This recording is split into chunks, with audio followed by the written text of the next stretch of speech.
You know, folks, Sorry. sleep. Sleep begets sleep. Who needs it? Who needs it? Me? Right. And Gosh, you, I would like more of it. And you, sir. We changed the clocks, so you gained an extra hour of sleep. I feel like I lost it, but people still cannot find the knack and the art to sleeping. Maybe it is an art form. It really is. Why are some people better at sleep than others? Why can she fall asleep quickly, okay? And stay asleep. And stay asleep, whereas I hear a pin drop and I'm awake and out of bed saying we're getting burglarized. Or it's 9:30 and the heat goes out. And suddenly you become an engineer, electrician. Right. Okay, we know someone with the answers to all of these questions. Okay. Her name is Meredith Perry. She is a scientist, inventor, entrepreneur, and used to be an astrobiologist for NASA. No big deal. I'd say she's very qualified to have this conversation. Meredith Perry, welcome to New York Living. Hi, everyone. Thank you so much for having me. Okay, good to have you. $1 million question. How well do you sleep? I sleep like a baby. Oh my gosh. You know, unless you're Olivia, who doesn't sleep, that's my baby. What is happening to our bodies when the clocks change, right? Because you think that it would just be a natural inclination to kind of adjust pretty quickly, but some take a really long time. Yeah, so our bodies have a natural internal body clock, and this is called a circadian rhythm. And when we adjust that clock, when we get 1 hour extra sleep or we take another hour out of our days, that can be very disruptive to our internal body clock. And it can make it much more difficult for you to fall asleep at the right time the next night. Is there anyone for whom the changing of the clocks is an advantage? I think that any disruption to sleep, whether it's positive or negative, is ultimately going to be a disruption. So there might be some people who will benefit from an extra hour, but ultimately, you know, you're going to be jockeying. Yeah. I was wondering yesterday, like, who's like the superhuman that's like, I can't wait. I can't wait. Can't wait. Yeah. And then you have the kids that are awake. They have no idea They what's have going no on. idea. Right. So they're just 5 in the morning. Hi. You know, it's like.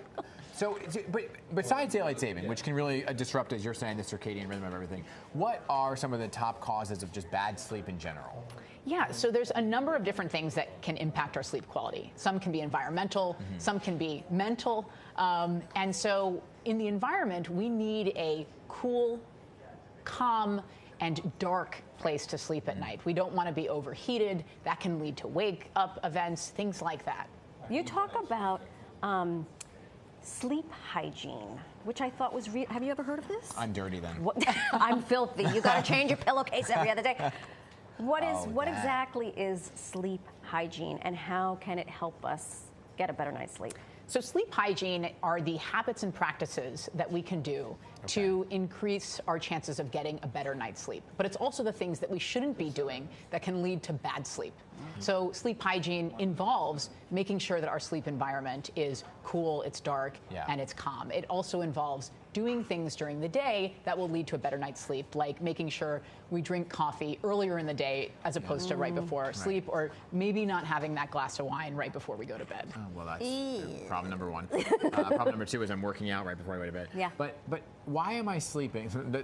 By all means, this is all for you. Excuse me, can you just get out of the way? The copay is coming. Why do some people sleep better in a different environment? Like I get out of bed, go to the couch, I'm sound asleep. You know, everyone's different. And, you know, maybe sometimes if you're on the couch, you are going to be in a cooler environment in that area. You know, it really just depends on the individual and what's happening for the individual in that environment. Or maybe you need a new mattress and your sofa's more comfortable. I don't know. Perhaps. Yeah, maybe that's That might be it. Speaking of mattresses, things that we can adjust, I feel like there's a lot of things out there on the market. You can take things, there are wearables. Where do you stand on this side of the debate? I know it's not a debate, but. Well, I think there's a lot of really interesting, new, innovative technology that is giving people better control over their sleep, that can help people fall asleep on demand and take their brain from an awake state to a sleep state.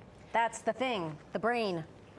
That's right. Never shuts off. Yeah. So what do you have? So we've actually created a wearable neurotech device that we call Elemind that actually can guide the brain from being awake to being asleep using just sound. So we call this electric medicine, so you can basically get the benefit of a sleep drug, but without any chemicals and without any side effects. How does it work? So basically, it reads the brain in real time, and it stimulates the brain with sound, like noise cancellation for the brain. And it's disrupting the brain waves that are associated with wakefulness. And when we do this, we find that people fall asleep significantly faster. How is that different than listening to music, for example? Because I know during the pandemic, I started listening to classical music, and I found myself getting engaged with the classical music, and then I couldn't shut my brain off. Sure. So what we're playing is not really music. What this device is doing is it's listening, or it's reading the brain, and it's determining when in the brainwave it should send a sound pulse.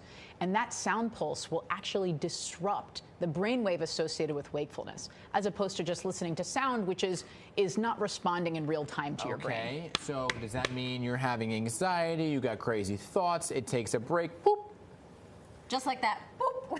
Like, is that what you're talking about? Yeah, so we do find that it's not instant. It's not instant. They're going to talk offline. Meredith Perry, please come back, because sleep is forever going to be elusive to all of us. I don't want to put it on. Don't mess up your hair. I don't want to get makeup on it because it's theirs. But thank you so much for joining us. Thank you so much for having me. Well, you know what? In 6 months, we're going to change the clocks again. And then we'll have her back. And then we'll have her back. I'll be back. Okay. You can learn more about Meredith by following her on Instagram at Meredith Perry. It's so light. I know. You know? It's like a pillow. Like your brain cells.